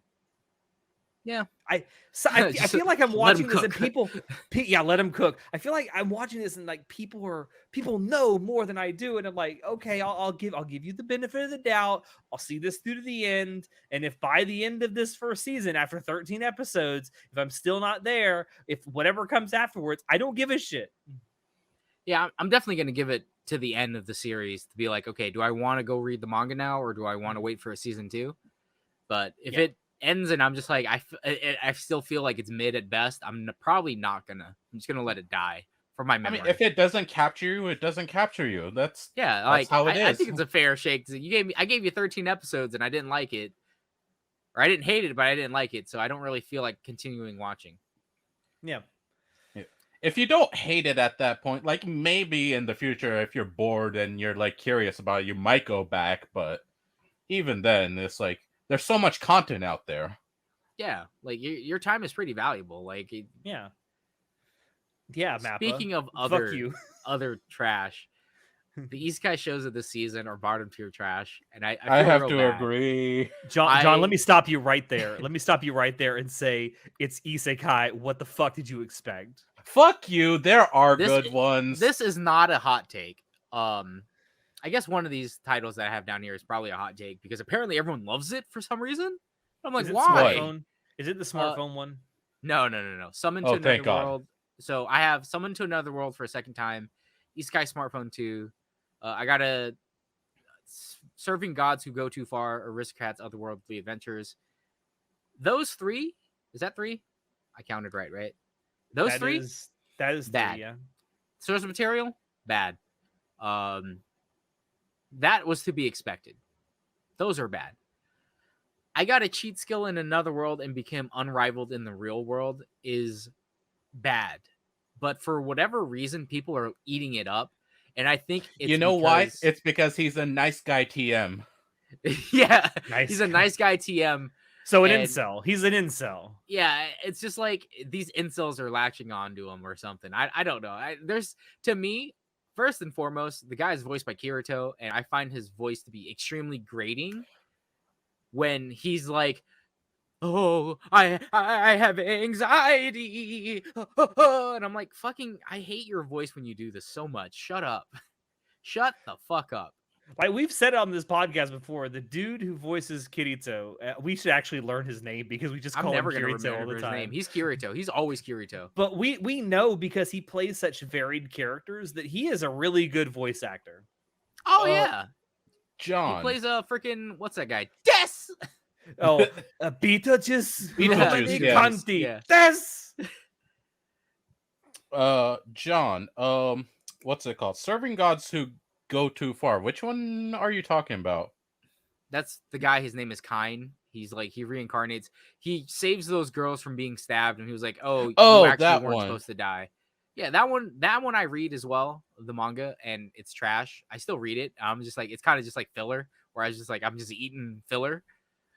But the anime is just bad, and I'm just like, I don't really care for the anime. Oh, I see why I got confused because of the fuck, what are they called? The two dots after Kamikatsu? No. Aristocrats, Otherworldly Adventure, and then the two dots. What is it called? A colon. Yeah, the colon. Yeah. Sorry. I saw that for some reason. I thought I saw a comma, and like I was like, wait, this is two different animes? What is this? Like, why am I like, no, never mind. I was about to defend Kamikatsu. I love that shit. Hey, go on. Kamikatsu is a different freaking beast. Like, I hate it, but it's the Konosuba of the season. I will say that.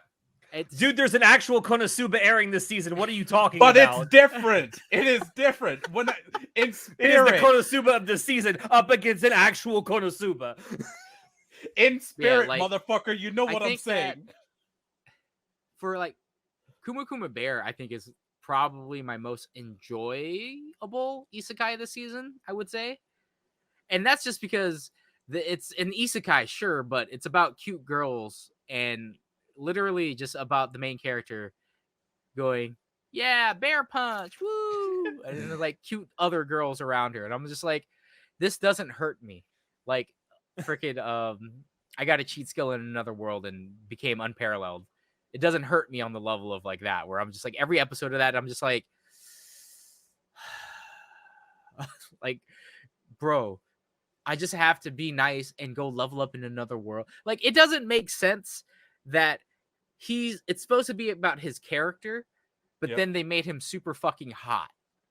Like, if it was supposed to be about having a good personality and being a nice guy TM, then why did you just go and stereotypically make him fucking 6 foot tall, fucking big daddy energy? Like, what the fuck? Isn't that opposite of what you're trying to tell here? Like, yeah, just be a nice guy and eventually life will go your way. And I'm just like, I don't know what message you're trying to send here. This is kind of confusing to me. And even then, like, the combat is bad. It's fucking, it doesn't look good at all. The only redeeming quality about this show, about Isekai Cheating in the World and Unrivaled, is that I fucking love the dog and the pig. They're so cute. They're so fucking cute. Oh, and I'm like, can it just be this? Can I just look at the little pets? Because I don't want to see the main character watch guy. a whole short series anime about those two having adventures. Honestly, I freaking love that pig. He's just chilling. he's just chilling. Hey, not a pig. Not a pig. He gets offended at that. Remember? Oh yeah, he's a freaking wild emperor boar or whatever the fuck it was, whatever his race is. Yeah, it's just a cute little red pig. And I'm just like, he literally is just like, Yuya, the main character guy, summons a hot tub or a bathtub. He has a drop item that creates fucking bats. I don't. Yeah. So fucking ridiculous. And then he's like, he takes a soak in the woods, and then all of a sudden, this boar just like sits there and chills in. He's like, "Yo, this is nice, man. What's up?" That's it. I was like, I like this character so much. And then it pops up tamed. I'm like, why does that work like that? That's so great.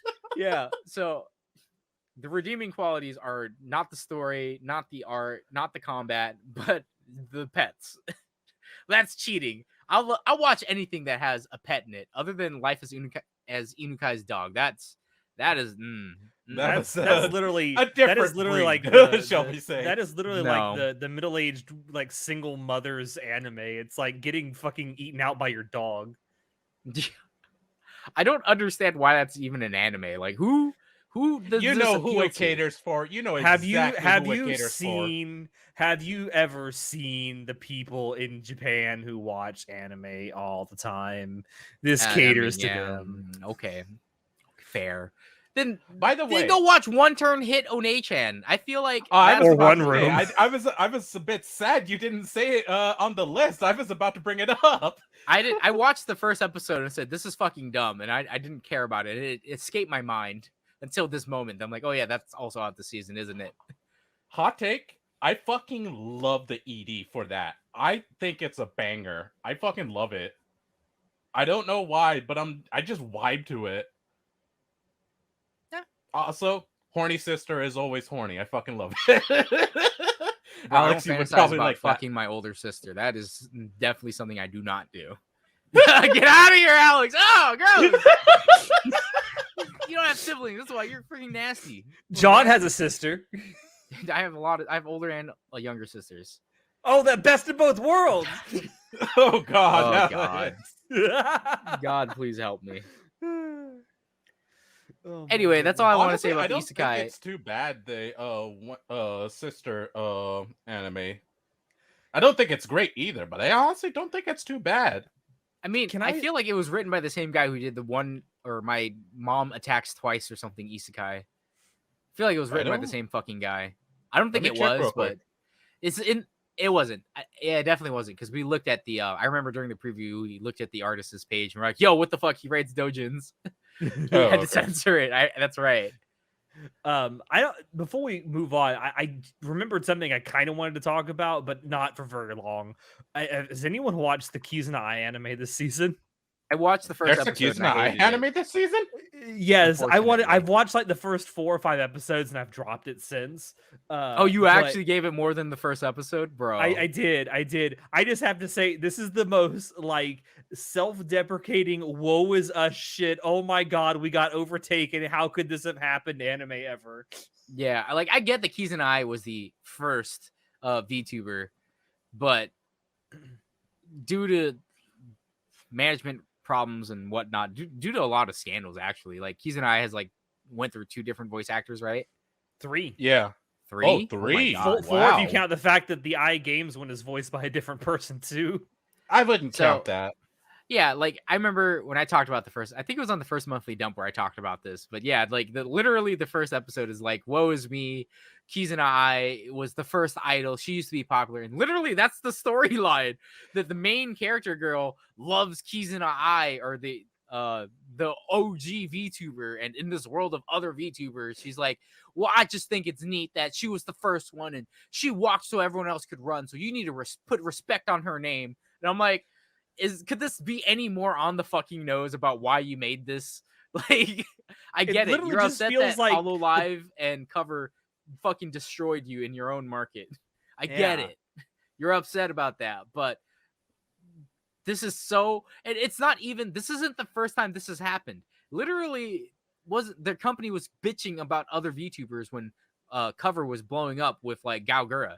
They were bitching so much about like other VTuber industry people, Yeah. and I'm just like, you guys are crying so fucking much. I get it. You were the first ones. I get it.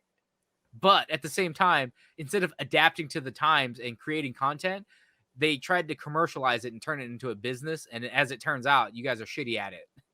Yeah. Yeah.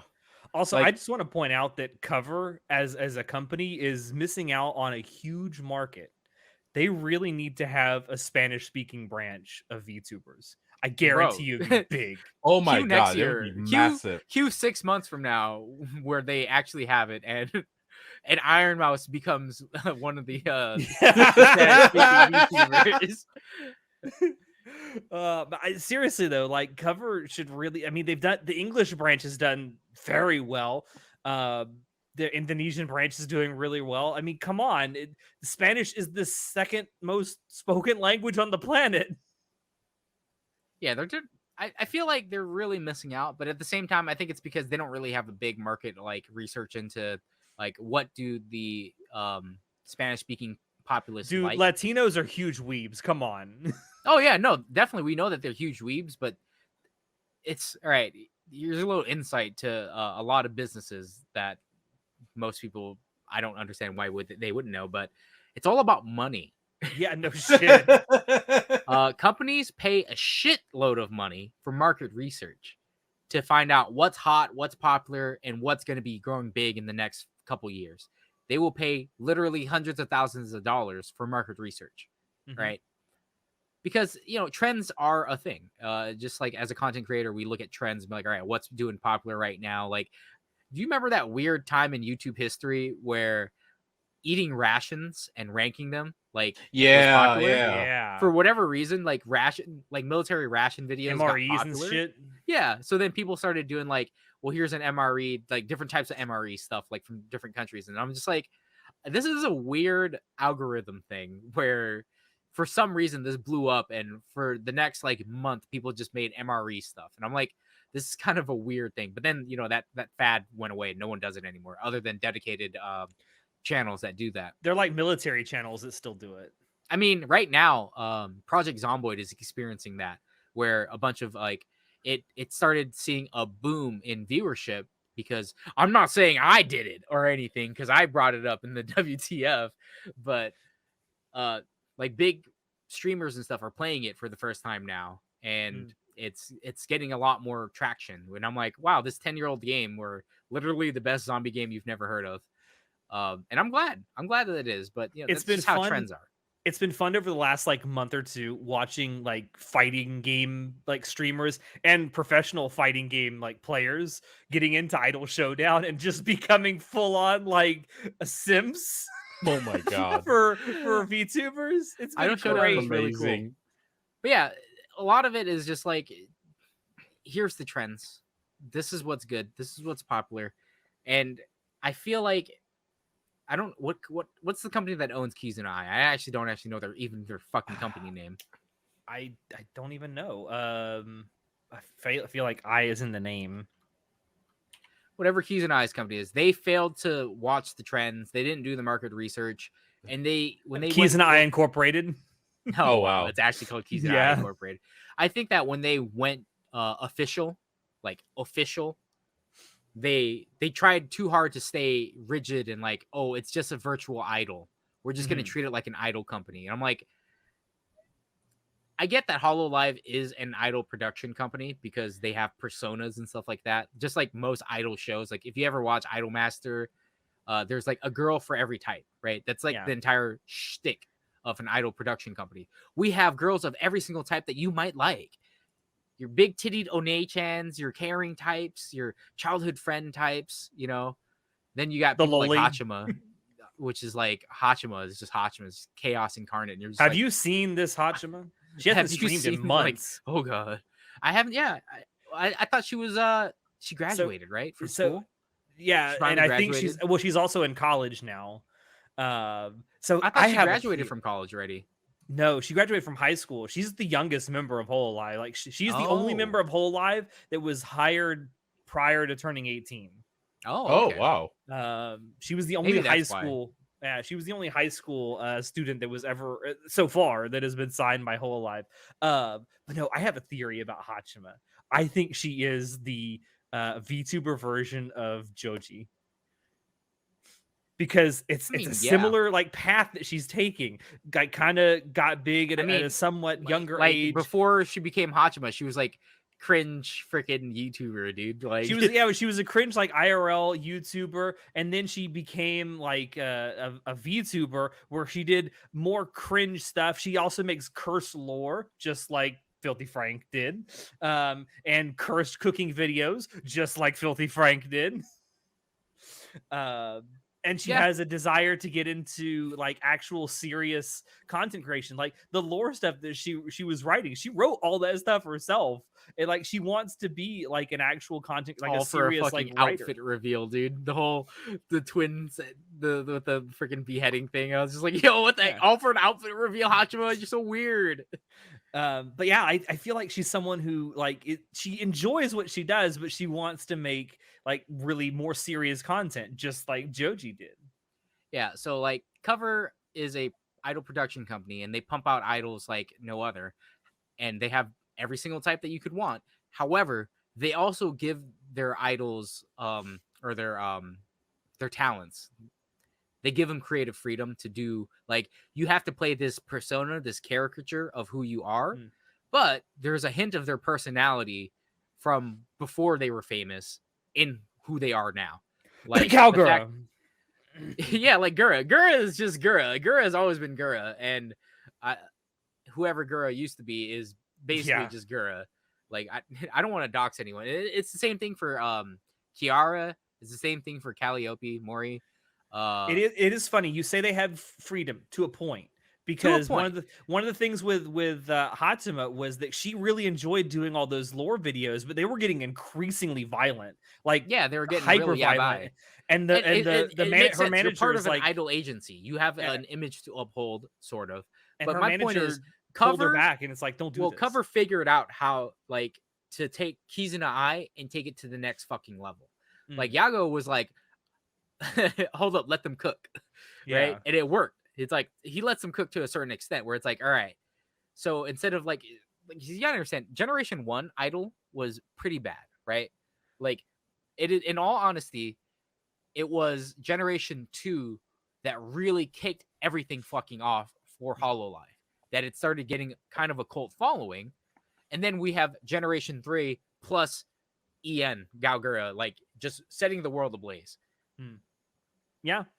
But my point is, Yago and Cover in general, with their managers and stuff, they let their talents bring their personalities from who they were into the characters that they play, and they integrate it.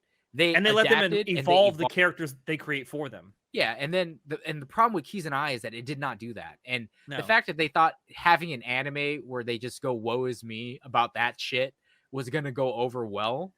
Like only on the Western front am I seeing like negative, like just it's god awful, right? Like I went to AniChart, it's like below 50% in approval ratings right now because everyone hates it, because it's like, this is a dumb show. It's not about anything other than, oh, Kizuna Ai was first, oh, Kizuna Ai used to be the biggest around, and it's just like, no one gives a fuck, dude. You lost. Like, get over it.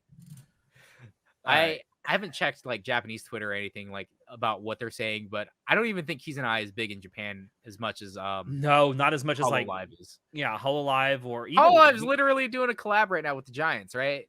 Yeah, the Tokyo Giants. The Tokyo Giants baseball team. I mean, even VShojo is kind of popular in Japan too. That's kind of interesting. I didn't know that. I think part of it is because Keisan's there. But I also think that they just generally like the talent. Also, someone from another person from Hololive is on VShojo. Just saying. I can't. I'm not gonna say who, but the death metal scream kind of gives it away. I'm glad that she got better and that she's going back to VTubing and streaming, because I know she really loved her making content. I'm glad that she's back and healthier. I'm glad that she got the therapy that she very desperately needed. Yeah. Anyway. All right. Real quick, I want to say, like, before we branched off into all that, I fucking hate Isekai smartphones so fucking much. He keeps on getting even more girls to that harem somehow. I'm just like, Bro, why? in the How? ending Why do song, you not say anything? Like, you in the don't even ending want more song, people. it shows you the 9 waifus, bro. You see them at the ending credits. It's fine. You think I give a shit about this enough to watch the ED? Listen, speaking of harems, real quickly, another thing I love about Eminence in Shadow, among many other things, is the fact that the dude has a harem, but like any self-respecting chuny, he can't put his dick in a woman. That makes him not a chuny anymore. It's he literally can't his graduate reasoning. from- yeah. No self-respecting chuny will ever put his dick in a woman.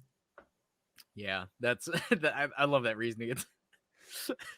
He He's has to not be an a kissless involuntary virgin. celibate. He's a just a voluntary celibate. He has to stay a kissless virgin to make sure he role plays properly as the Eminence in Shadow. Oh, it's so stupid. But all right, it's time for the hottest take of all. All right. Sit the fuck down, boys. Kind of want to Big take Mouth. my headphones off for this. Big Mouth is not that bad. Go fucking kill yourself right now. I have not seen it, so I don't have a dog in this fight, John. Okay. I refuse to watch it. I understand that Big Mouth is not well received by a lot of the populace. And yet here it is on season fucking 4 or 5. And people don't understand why it's on season 4 or 5. My counter to that is that if it wasn't doing so well in its numbers because it's so bad, then why does it have 5 seasons, bro? I don't know, but they just announced Checkmate. that Velma got a second season, so... Yeah, I know. Because everyone fucking hate watched it. Idiots. Stop talking about it. If it's bad, just stop. Just literally go, it was bad, and don't talk about it anymore. Okay, Anyway, Mr. John, the it's Angel because Next Door these spoils me goddamn- rotten. Yeah. John, But- it's because these goddamn normies don't know the difference between good and bad. They'll watch anything. I mean, there's that too. But yeah, Big Mouth, I think.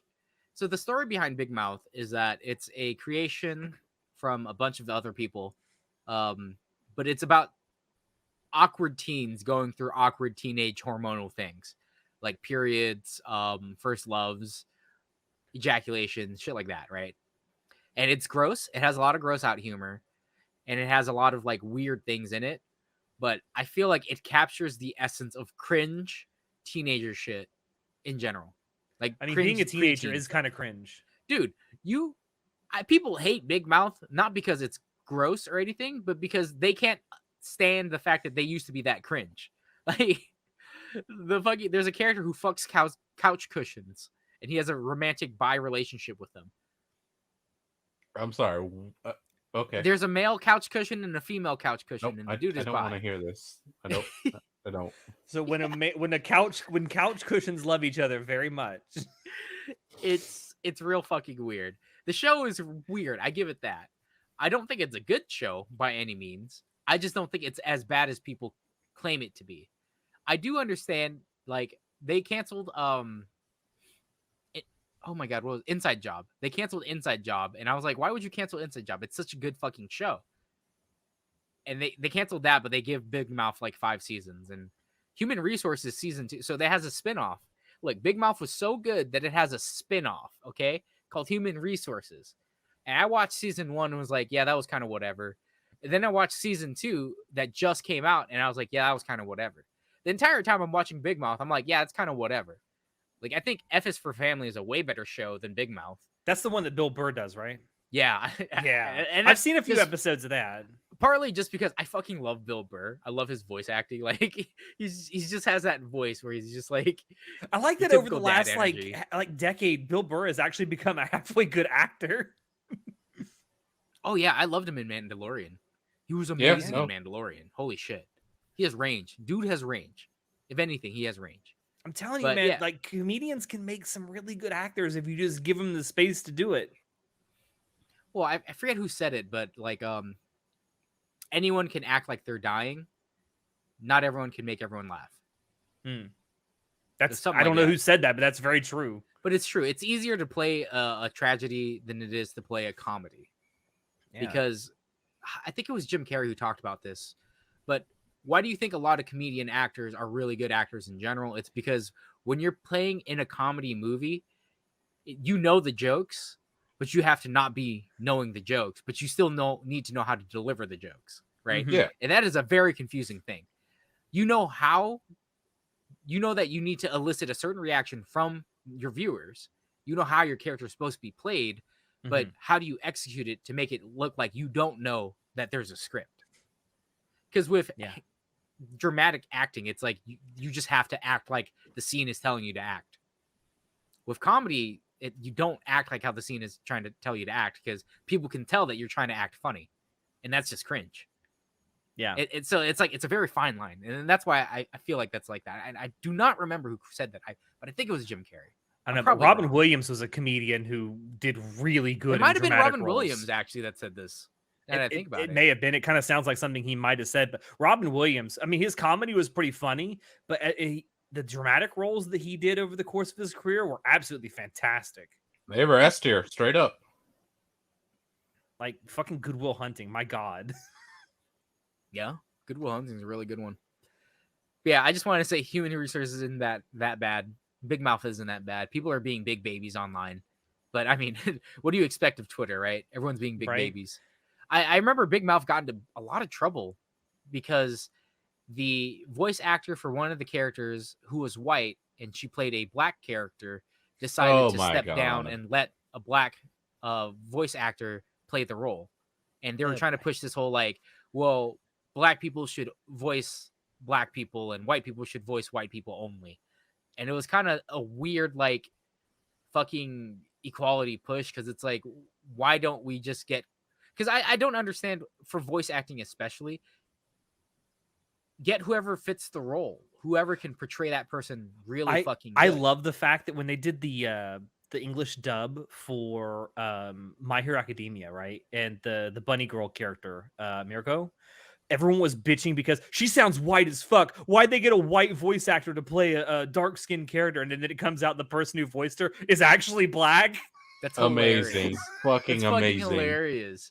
Yeah, so like, fucking Twitter cancel culture and shit like that is so fucking dumb. I don't understand this mentality people have. Like, only X should play X. Like, only autistic people should actually be portraying autistic people. It's called acting.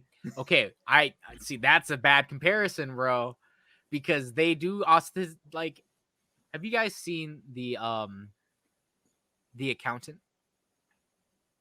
Is that a movie? It's a movie that came out a couple years ago. It sounds vaguely familiar. It's about autistic people. It's about a guy who's autistic, but he's also like a super soldier hitman. I don't. 2016 rated R. Is that the one with Ben Affleck? Who's the actor? Is it Mel Gibson? Ben Affleck? Who's the guy? Tom Cruise. Let me cast. I don't remember who Ben Affleck. It was Ben Affleck and Anna Kendrick. Yeah, so Anna Kendrick and Ben Affleck play autistic people. Ooh, J.K. Simmons was in it. And yeah, J.K. Simmons is in it. He's the father. And I remember watching it and being like, that was a cool action movie. And I get the idea behind it. Like, autistic people are people too, and they can be super powered and stuff like that. However, what I didn't like was how they portrayed autistic people. Because it was just like, this is the most Hollywood stereotypical portrayal of a neurodivergent person I've ever seen in my life.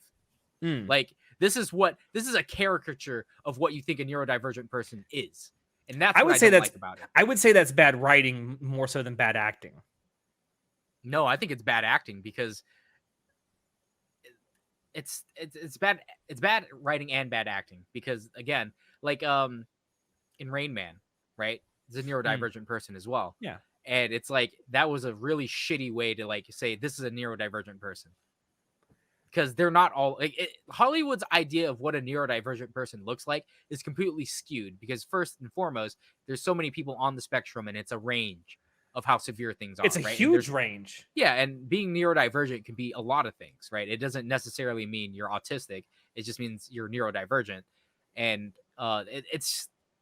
I just think that Hollywood has done it so dirty. So I wouldn't necessarily say that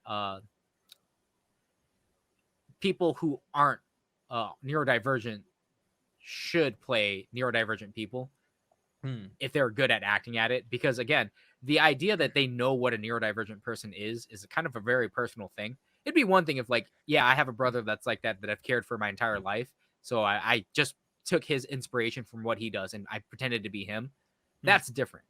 But for someone like Ben Affleck to pretend, or Ben Affleck, that's who it was, to do what he did, I'm like, I don't think you know any neurodivergent people at all, Ben Affleck. I think you were told this is how you should act and you just did acting. Like, Ben Affleck is an okay actor. I think he played the part well, but like, you're right. It was obviously the writing of the character that was bad. But yeah, have you ever seen the movie I Am Sam? No, I've never seen I Am Sam. It's a really good movie. I think it came out, I want to say, in like the mid 2000s to late 2000s. But it's got Sean Penn in it, and now it's not autistic. He's actually intellectually disabled. The character that he's playing, and I think he did it really well. It's basically about a guy who is fighting the legal system to keep custody of his own daughter. Because she's going into like, I think it's like the 5th grade, and he only has what is like the equivalent of like a 4th grade intellectual capability. See, I feel like that's a really good premise for a movie, because like it's a very weird question to ask, but like, should we give people custody of kids if they are if they're actually disabled like that, intellectually disabled, or physically because disabled, like, even you can't care for this child once they grow past your age, right? Like, that's a very hard question to answer, because it's like, well, first and foremost, I think every mother and father who wants to be a part of their children's lives, if they are like good people and they're making a valiant effort to like be a good person to their kids, they should have a chance at being part of their lives. I think that having that type, maybe because I'm a child of divorce, where I'm like, I kind of wish my parents were together. And that, I feel like maybe I would have turned out better, but who knows? That's also something in this movie, because the character that Sean Penn plays is a single father. Oh, really? Yes. The whole thing is set up because he has sex with a prostitute. The prostitute delivers the baby, hands it to him, and then runs out of the hospital, and he never sees her again. Oh, shit. This is a good movie. This actually sounds like it. Yeah. It's a really good movie. And I think Sean Penn actually plays the part of someone who is intellectually disabled in a very respectful way and a very convincing way. I'll have to watch it and give my take on it. But yeah, like, I don't think that neurotypical people should play neurodivergent people if they don't understand what a neurodivergent person that they're supposed to play is. Because like I said, there's a neurodivergent person in real life, and there's a Hollywood version of what a TV version of what a neurodivergent person is, right? And they're completely different. Like I said, there's a whole range, there's a whole swath. Like how they do, even if they do something like OCD, right? As for a neurodivergent person, someone who has OCD, like it's always the same shit of like the type of tics they have. I gotta knock 3 times on my door. Wash my hands all the time. Yeah, like, and it's just like, yeah, there are some people like that, but that's not all OCD people. Like, this is the character that you're like, this is how you should play it. It's like your writer, your staff, and your actor, they need to be more informed about what they're fucking playing. Which is why I love Daniel Day-Lewis, because he's such a phenomenal actor. He really gets into the roles of the characters that he plays. That's method acting, man. And I mean, there's some method actors that I think are really god tier awful. What's that guy? The guy who played Joker. What's his name? Jared Leto. I was literally thinking about him the whole time. I'm like, Jared Leto's a fucking piece of shit, and how he did method acting to get into the role of Joker was real fucking stupid. Real fucking stupid. But yeah, it's funny. Every person who's ever played the Joker on like in a film version of like Batman has always been a method actor. Every single one of them. I think it's super funny that people think so. I was on Reddit, God rest my soul. And someone was like, someone posted a screenshot of like, Joker was right, Thanos was right, this and that, like all these different characters that were right.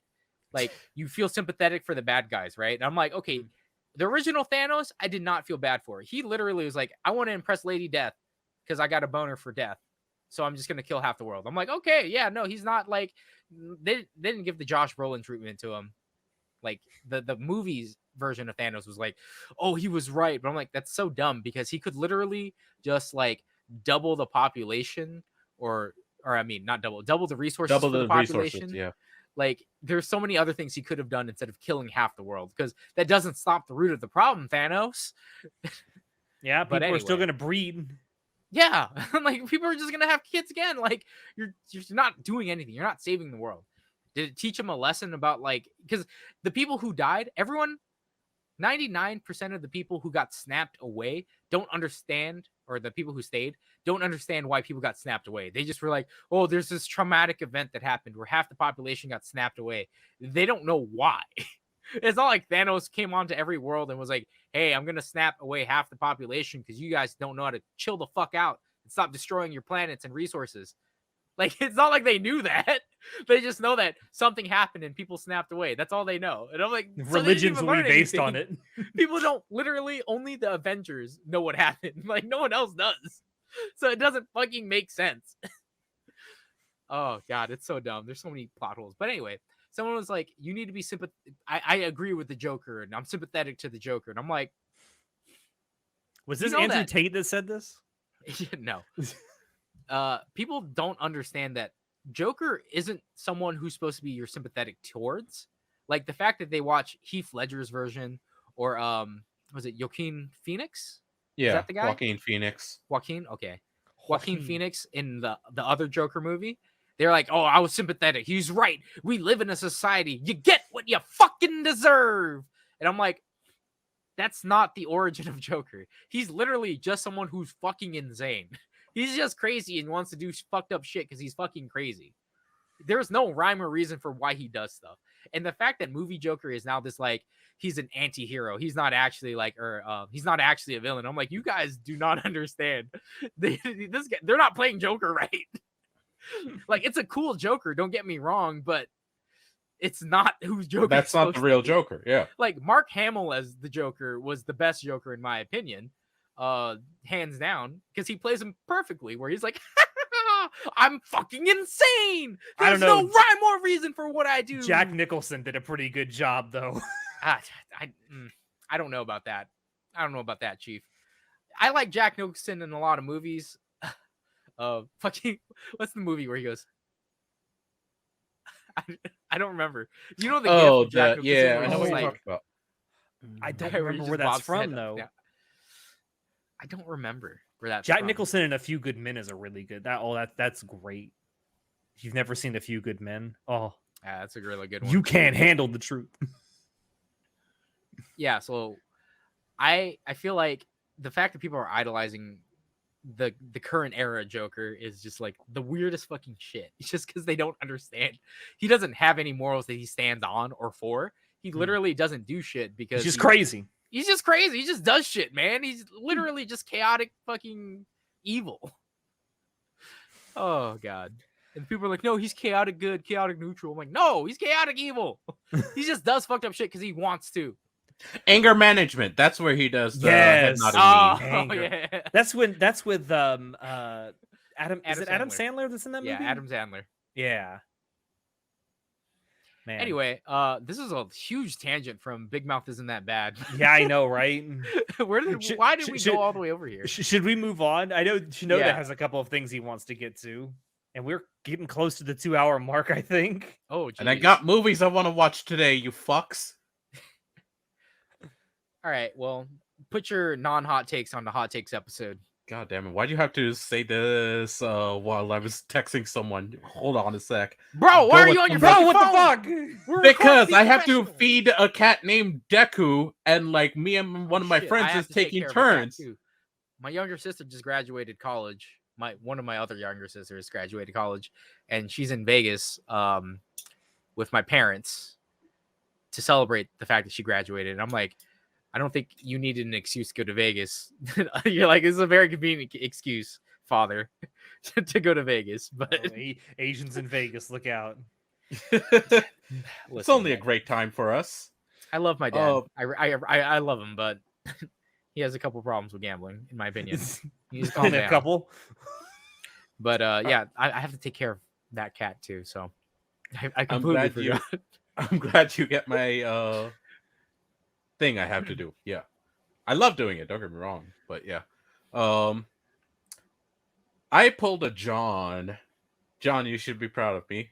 I'm not. Be proud of me for doing it. God. I'm not. I'm proud that you did it, but man, am I disappointed why you did it. What do you mean why I did? You know what? Whatever. Bro, this show sucks. Context and story. The Danger in My Heart, one of the currently airing rom-com animes. After episode 9, I believe, I was just so goddamn curious about it. I ended up starting to read it. And next thing I know, after 2.5 days, I think, I got up to the full thing.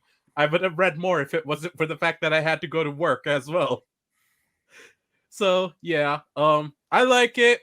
I think it's good. Go fuck yourself. You're not the only one who thinks it's good. It's being pretty well received. It's got a 7.74 right now on Mal. I just think the premise is real fucking dumb. I haven't watched it though, but I just think the premise is dumb. I'm be honest, the premise was kind of what the fuck, and I was just curiously checking it out. It doesn't stay to the premise at all. Like, it's just like it starts there and then it completely ignores it. Like, there is no point in the premise, I'll be honest. Like, it just goes off and does its own thing afterwards. Listen, I don't think you understand that the best rom-com of this season is Skip and Loafer. Oh, I love it too. Don't get me So wrong. I keep being told.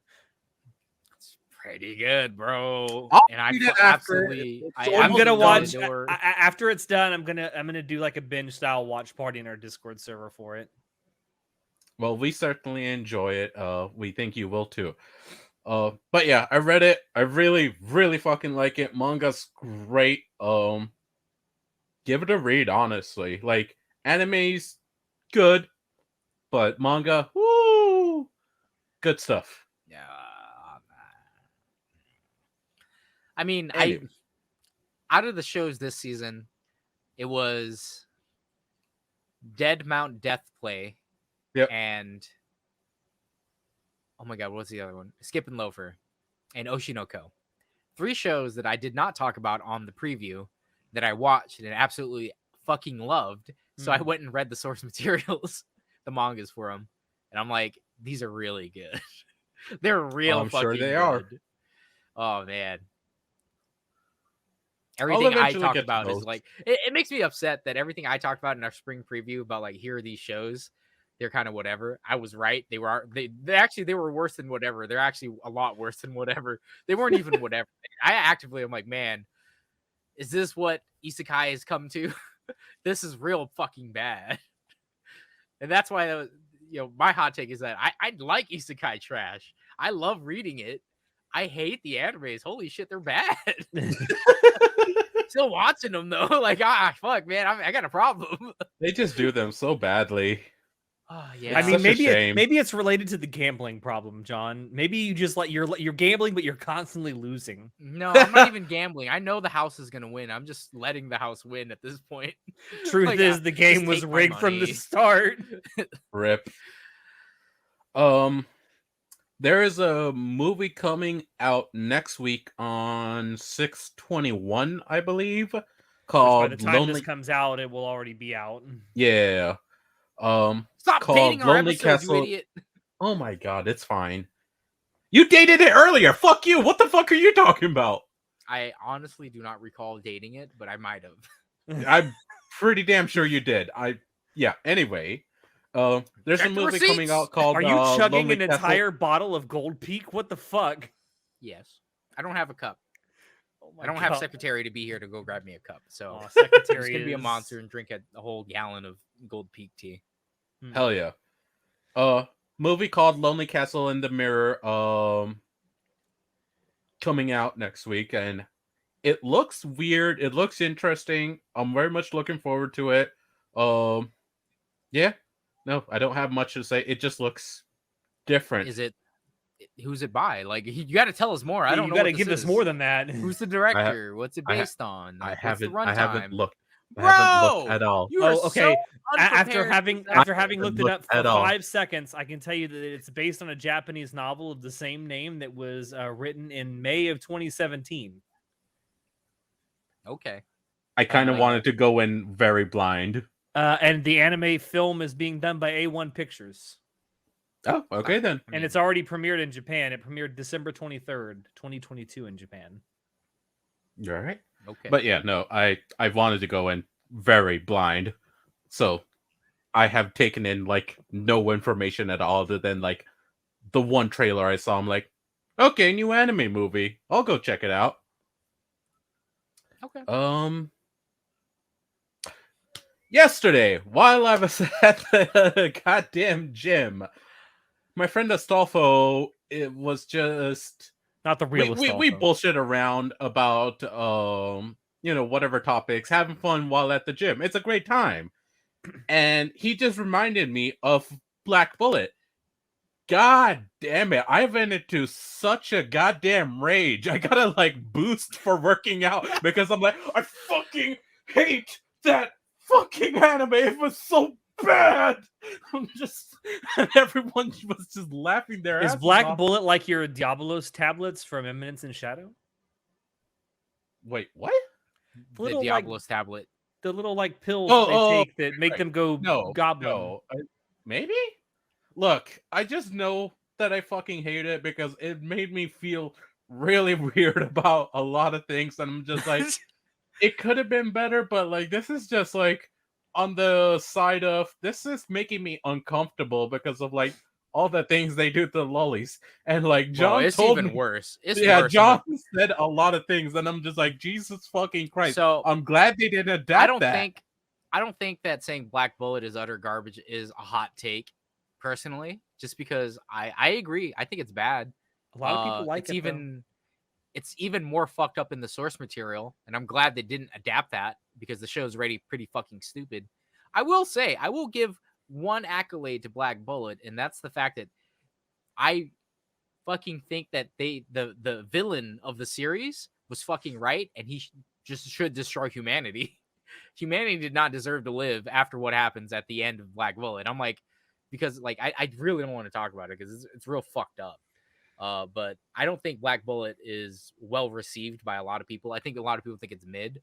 Actually, you know what? I have to give it a second accolade because I love the opening song, but that's just because I love Fripside. And also Tokohana, the ED song by Nagi Yanagi. Fucking beautiful. I love that song. This so man much. will literally forgive war crimes as long as those war crimes have a good I will OP. forgive war crimes as long as it has bitchin' music. Like, what's the Rise of the Valkyries? Like, oh, what's that? You're genociding a bunch of people in what's that? In Gate? It's fine. Just play Rise of the Valkyries while it's playing. And I'm like, oh hell yeah, I can forgive this. Like, this giving me a boner. I can go with this. Maybe that's John. Maybe that's what Stalin's gulags really needed was just some really good music. Yeah. People show up and be like, you know what? This is some really good music. We can kind of forgive these war crimes. We can work. We can do backbreaking work to this music. It's fine. But yeah, Black Bullet, sitting at a 7 point something on Mal, I think 7.09. So yeah, it's pretty middling at best.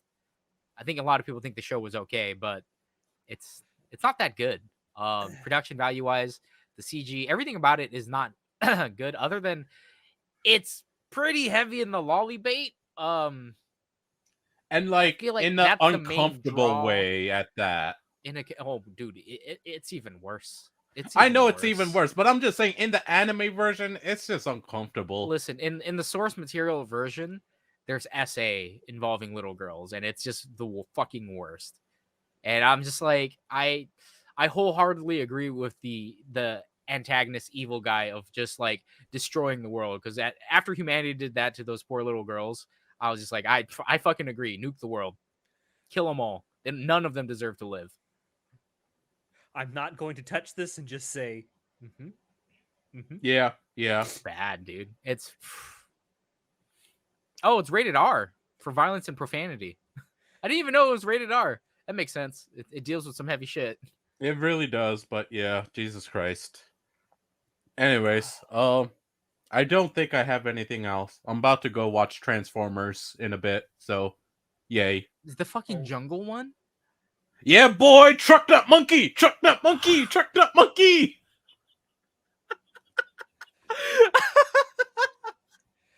Trucked up monkey. I never thought I'd hear that ever in a fucking phrase in my life. A trucked up monkey. That's a great way to describe Kombaru from the Monogatari series. Just gonna say that. Trucked up monkey. Wow. What All right. What a fantastic phrase. Hours. What a fantastic phrase on which to end this episode. Trucked up monkey. Can we call it? Can that be the title of this episode? Trucked up monkeys? Yeah. Yay! I did it. I gotta write that down so I don't forget it. Oh god. These monthly dumps are slowly devolving into just another form of WTFs. It's just WTFs where we talk about what we've been watching. I guess, yeah. At least we're actually talking about anime, to be fair. At least we're talking about anime on an anime podcast. God I know, right? We do that every now and then. And we have an opportunity to actually talk about the things we are currently watching. Which we don't get a chance it takes to do like on 2 hours to talk about what we're watching. I know. Especially when we watch so much. Yeah. I watch a lot of stuff. You and me, John. The other two fucks don't. Yeah. Excuse me. I'm watching like 8 things. He has a weekly season. watch party, bro. He watches a weekly more watch than party. You're behind. Which you never show up to. I'm playing games or actually catching up on other anime from that day. See, I normally watch stuff while I do stuff, like when I'm editing or maybe I'm playing a game. I'll be at work. See, and that's I can watch you. Stuff I stuff. like to be one-on-one. I watch it. Bro, just learn Japanese.